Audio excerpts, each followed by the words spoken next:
Magandang umaga po. Ito po ang unang balita na mag-usap tayo by Vicky Osawa. 20 first court hearing sa Pinoy na pumatay sa Pinoy din isinagawa.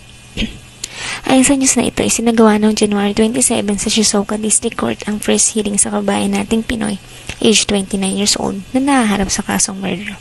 Matapos nitong saksakin at mapatay ang kabayan din nating Pinoy, age 42 years old, at the time na mangyari ang insidente. Nangyari ang insidente na ito noong April 8, 2024 ng gabi sa Shizuoka, Yoshida Town, kung saan nakatira ang dalawa na parehong trainee at nagtatrabaho sa isang factory. Ayon sa mga pulis, sinaksak daw ng 2 beses sa likod ang biktima na siyang ikinamatay nito. Hindi naman ito inaamin ng kabayan natin dahil sa memory niya ay 1 beses lang daw niya ito sinaksak at wala siya intensyon na batayin ito. Base naman sa prosecutor side, dahil sa meron siyang dalang weapon, meron siyang intensyon na patayin talaga ang biktima. Sinagot naman ito ng defense side at ayon sa kanila, ang lalaki ay sinuntok daw ng malakas sa mukha ng biktima.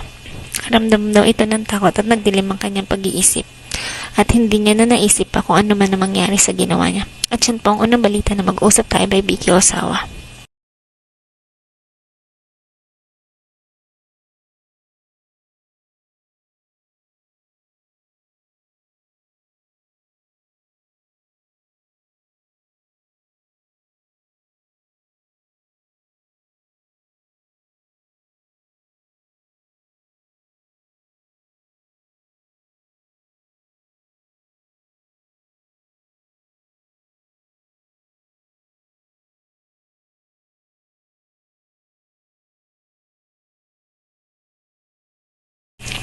Hindi man pa rin ang mga Filipino nurse sa US, ngunit naingat sa patakaran sa imigrasyon.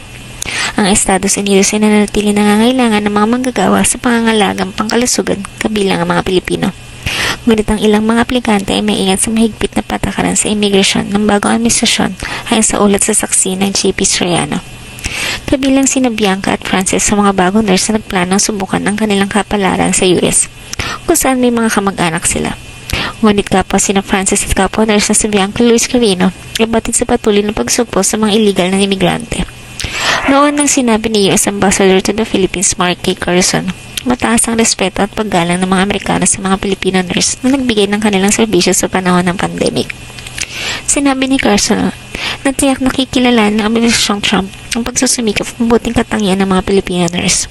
Ayon sa Philippine Nurse Association of America, ang patuloy na pangangailangan sa US ay para sa mga healthcare worker ay mag-aalok ng mga oportunidad sa trabaho sa mga Pilipino. Sa ngayon, humigit kumulang 200,000 Filipino nurses ang nagtatrabaho sa US o malapit sa 4% ng 5 milyong nurses nito. Mula ng manungkulan noong Enero 20, inihayag ni Pangulong Donald Trump ang isang serye ng mga executive order na nauugnay sa immigration, kabilang mga pagsisikap sa supiin ang mga undocumented na migrante sa Amerika. At yan pong uling balita na mag-usap tayo by Vicky Osawa. Chika Talk for today. Ano ang nangyari sa boses ni Billy Ray Cyrus? Billy Ray Cyrus ay nagkaroon ng magaspang na oras sa entablado habang nagpe-perform para sa Liberty Ball. Sa araw ng Liberty Ball ni Trump noong Enero 20, 2025, ang mga awit na si Billy ay nagtanghal ng kanyang hit na Achy Breaky Heart at ang kanyang collaborative na kanta na mayroon siyang kasama si Lil Nas X na tinatawag na Old Town Road. Habang nagpe-perform, tinanong niya ang crew na nakuhaan pa ba ang gitara ko. At pagkatapos ay sinabi, sa palagay ko ay pinuto nila ako. Hindi ko na naririnig ang gitara ko. Pagkatapos ay desperadong tinanong ni Billy ang crew, may gising ba? Hindi ko ito naririnig. Maririnig mo ba? May nakabalik na ba? Maaari mo imbalik ang aking gitara. Kakanta pa tayo. Matapos sabihin ng tuno at panatili walang magawa sa entablado, so kasi dumating isang crew upang ayusin ang kanyang gitara.